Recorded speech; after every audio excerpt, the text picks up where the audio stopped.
What if the spiritual wisdom that transformed Asia had deeper roots in Africa than history has dared to imagine? In the shadowed corridors of ancient libraries and beneath the shifting sands of forgotten kingdoms, a mystery has waited 25 centuries to be told. The story of Buddhism's hidden connection to the African continent challenges everything we thought we knew about how enlightenment traveled across the ancient world. Picture this. Somewhere along the banks of the Nile, where the Kingdom of Kush once commanded trade routes that stretched from the Mediterranean to the heart of Africa, Buddhist monks may have walked the same paths as Nubian kings. The evidence lies scattered across continents, woven into ancient texts that scholars are only now beginning to decode, carved into stone monuments that have weathered millennia, and buried in archaeological sites that continue to yield their secrets. The conventional narrative tells us that Buddhism emerged in the foothills of Nepal around the 6th century before the Common Era, when Prince Siddhartha Gautama achieved enlightenment beneath the Bodhi tree. From there, we're told, the Dharma spread eastward into China, southeast into Thailand and Burma, and northward into Tibet. But this familiar story leaves out entire chapters, entire continents where Buddhist thought may have taken root in ways that would astonish modern practitioners. The Kingdom of Kush, known to the Greeks as Ethiopia and to the Romans as Nubia, controlled vast territories along the Nile from roughly 1000 BCE to 300 CE. This was no minor African chiefdom, but a sophisticated civilization that at its height ruled over Egypt itself, with Kushite pharaohs sitting on the throne in Memphis and Thebes. The Kushites commanded the gold mines of Nubia, controlled the ivory trade from the African interior, and maintained diplomatic relations with powers as distant as Persia and Rome. More intriguingly, they stood at the crossroads of trade networks that connected the Mediterranean world with the Indian Ocean. It was along these ancient commercial arteries that ideas traveled as freely as goods.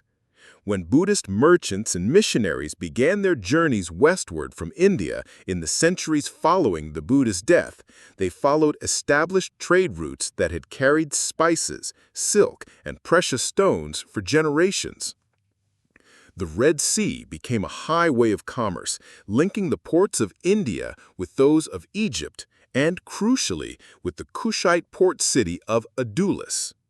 Adulis, located on what is now the Eritrean coast, served as the primary maritime gateway to the Kingdom of Aksum and the broader Ethiopian highlands.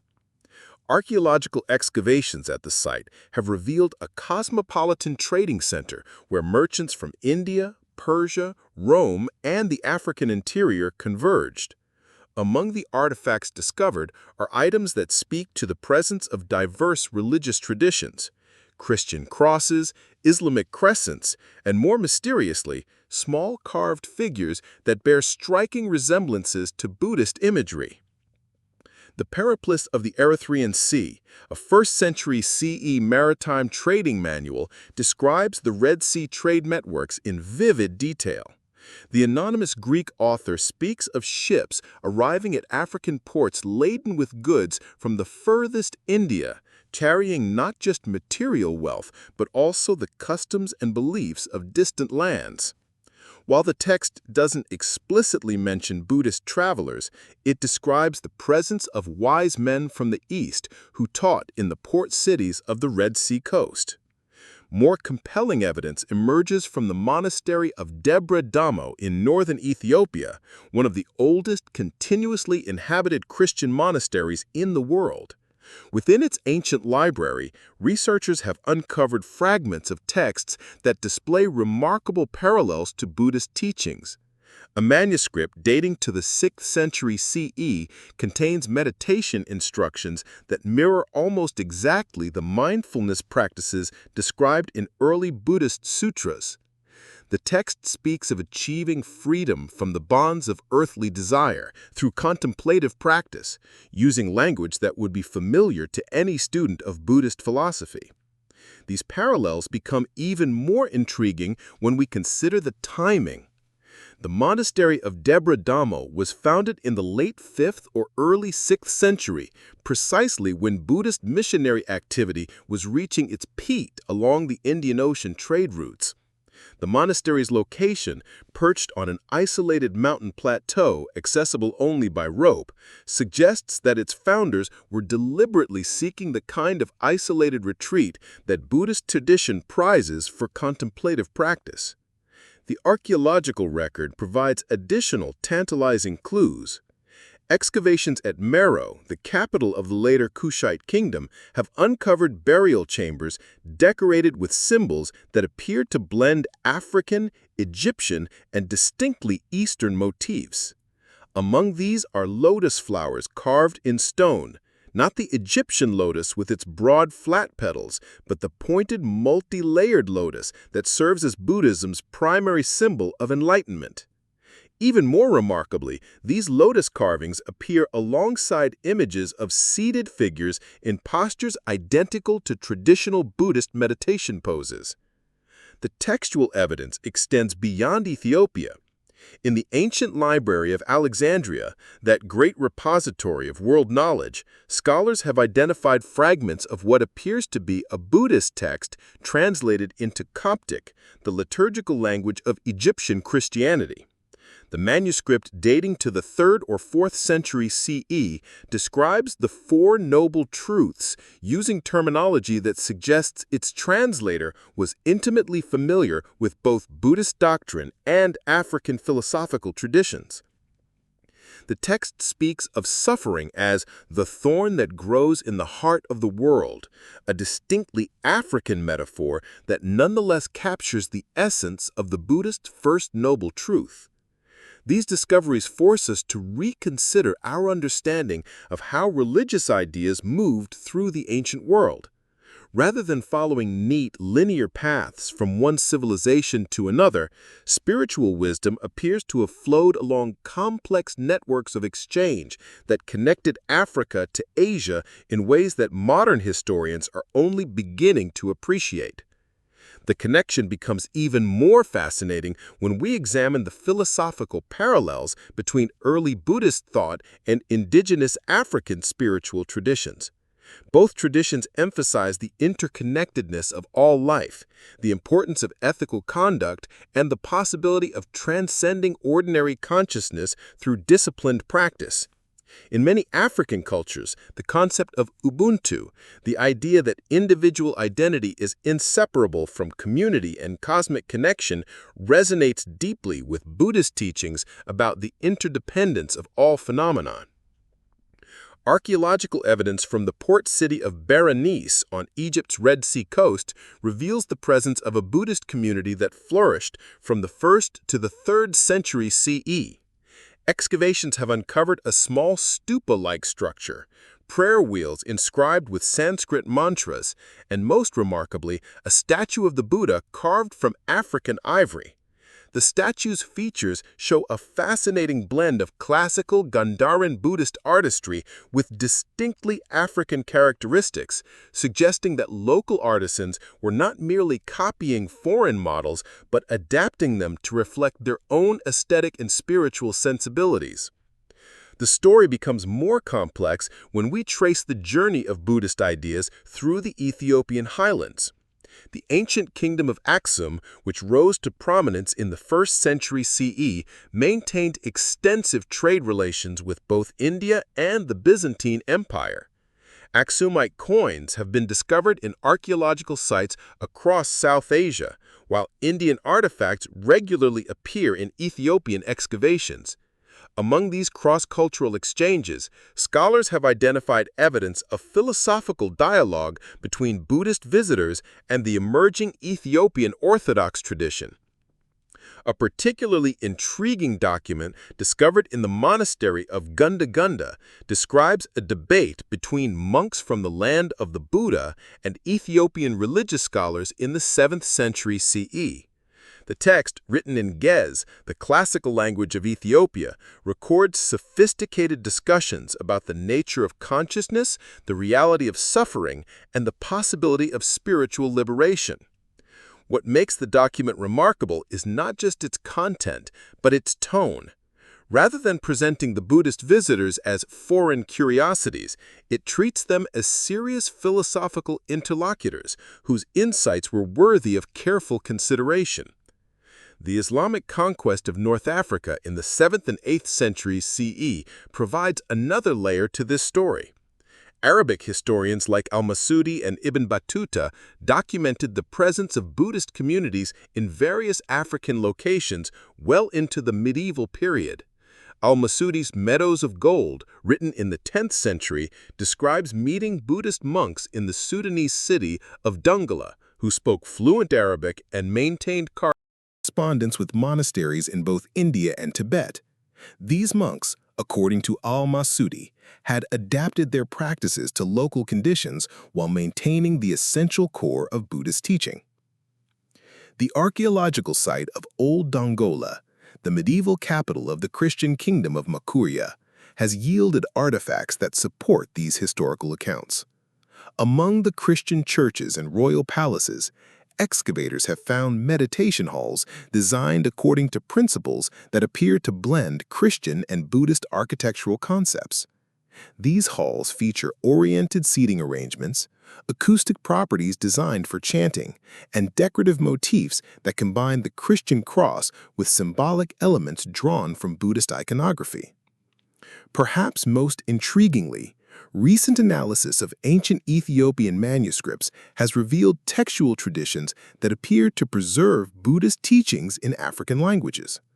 A collection of meditation texts written in Ge'ez contains instructions for contemplative practices that mirror almost exactly the mindfulness techniques described in the Satipatthana Sutta, one of Buddhism's foundational texts on meditation.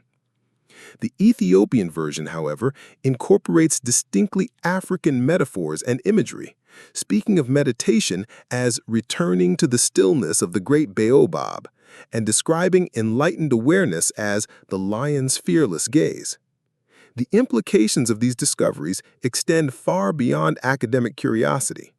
They suggest that the spread of Buddhism was not a simple matter of missionaries carrying unchanged doctrines from one culture to another, but rather a complex process of cultural dialogue in which African wisdom traditions contributed their own insights to the evolving understanding of Buddhist philosophy. Consider the implications for how we understand religious transmission in the ancient world.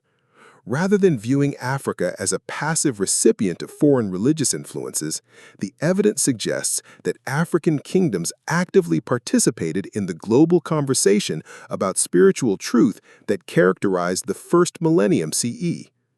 The Buddhism that may have taken root in African soil was not a foreign import, but a living tradition that grew from the meeting of Indian insights with African wisdom. The mystery deepens when we examine the philosophical treatises that emerged from these cross-cultural encounters. A text discovered in the monastery of Debre Damo, dating to the 8th century CE, presents a synthesis of Buddhist and African thought that prefigures by centuries the kinds of interfaith dialogue that we associate with the modern world. The author, identified only as Brother Michael of the Eastern teaching, describes a spiritual path that incorporates Buddhist mindfulness practices with African ancestral wisdom, creating a unique approach to contemplative life that honored both traditions. Yet many questions remain unanswered. How extensive was Buddhist influence in ancient Africa? Did full-fledged Buddhist monasteries operate alongside Christian and traditional African religious centers? What happened to these communities as Islam spread across North and East Africa? The archaeological record provides tantalizing glimpses, but lacks the comprehensive documentation that would allow us to reconstruct the full scope of Buddhism's African presence. Modern DNA analysis of ancient remains from Buddhist sites in India has revealed genetic markers that suggest some early Buddhist communities included individuals of African ancestry. While this evidence remains preliminary and controversial, it raises the possibility that the connection between Buddhism and Africa was not merely a matter of ideas traveling along trade routes, but of actual human migration and settlement. Some scholars theorize that African traders who encountered Buddhism in Indian ports may have carried the tradition back to their home communities, creating the networks of transmission that allowed Buddhist thought to take root in African soil. The story of Buddhism's African connection also illuminates the broader pattern of ancient globalization that connected distant civilizations through webs of trade, diplomacy, and cultural exchange. The African kingdoms were not isolated from the currents of world history, but active participants in the intellectual and spiritual conversations that shaped the ancient world.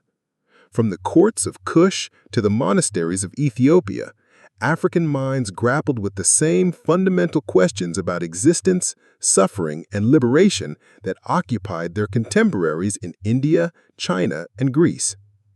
As archaeologists continue to excavate sites across the African continent, new evidence emerges that adds layers to this already complex story. Recent discoveries in Somalia have uncovered what appears to be a Buddhist shrine dating to the 3rd century CE, complete with Sanskrit inscriptions and carved lotus symbols. In Morocco, excavations of Roman-era sites have revealed artifacts that suggest the presence of Buddhist traders or pilgrims far earlier than previously imagined. The digital age has brought new tools to bear on these ancient mysteries. Satellite imagery has identified potential archaeological sites across North and East Africa that bear the architectural signatures of Buddhist construction. Ground-penetrating radar at these locations has detected underground structures that match the layout of known Buddhist monasteries, though full excavation remains to be undertaken. Perhaps most remarkably, scholars working with artificial intelligence to analyze ancient texts have identified linguistic patterns that suggest Buddhist concepts may have influenced African languages in ways that have persisted to the present day. Certain words for meditation, compassion, and spiritual insight in modern Ethiopian and Sudanese languages appeared to derive from Sanskrit roots, passed down through generations of speakers who may have lost awareness of their Buddhist origins. The implications extend into the realm of contemporary spirituality as well. As modern Africans increasingly encounter Buddhism through global media and travel, many report feeling an unexpected sense of familiarity with Buddhist concepts and practices. This may reflect not just the universal appeal of Buddhist teachings, but the possibility that these ideas had African roots that were forgotten but never entirely lost. The mystery of Buddhism's African connection remains far from solved. Each new archaeological discovery, each newly translated manuscript, each application of modern analytical techniques to ancient materials adds pieces to a puzzle that spans continents and millennia. What emerges is a picture of the ancient world far more interconnected, far more cosmopolitan than our traditional histories have acknowledged. We may never know the full extent of Buddhism's influence in ancient Africa, or the degree to which African wisdom traditions shaped the Buddhism that spread to other continents. The evidence that survives is fragmentary, scattered across vast distances and filtered through centuries of political upheaval, religious conversion, and cultural change. Yet what remains is sufficient to challenge our assumptions about the isolation of ancient civilizations and the linear transmission of religious ideas.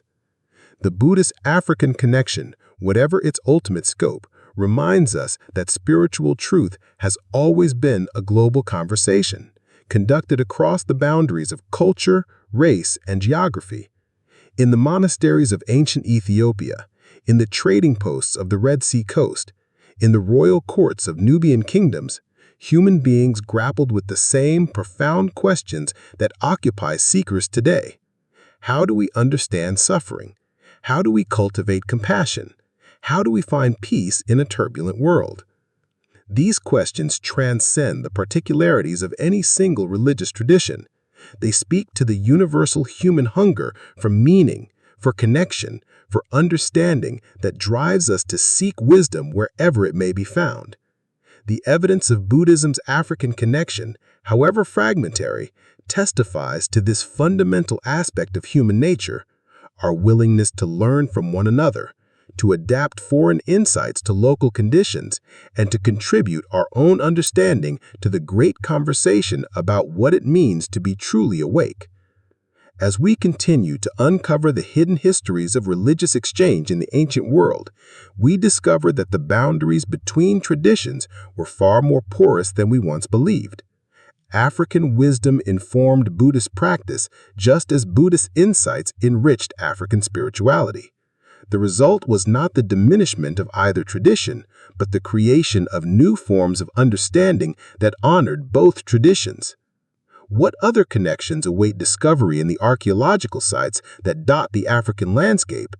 What manuscripts lie hidden in monastery libraries waiting for scholars who can decode their multilingual mysteries? What satellite images might reveal Buddhist structures buried beneath centuries of sand and soil? The Buddha's African connection may be just the beginning of a much larger story about the global nature of ancient spiritual wisdom. If this exploration of Buddhism's unexpected African roots has sparked your curiosity about the hidden connections that shaped the world's great faith traditions, then Origins of Faith is exactly where you belong. We're dedicated to uncovering the surprising intersections, the forgotten exchanges, and the remarkable human stories that reveal how deeply interconnected our spiritual heritage really is. Subscribe now to join us as we continue mapping the secret pathways along which wisdom has traveled throughout human history. Share your thoughts about these ancient connections in the comments below, and let us know what other religious mysteries you'd love to see us investigate. The past is full of surprises, and together we're just getting started in discovering them.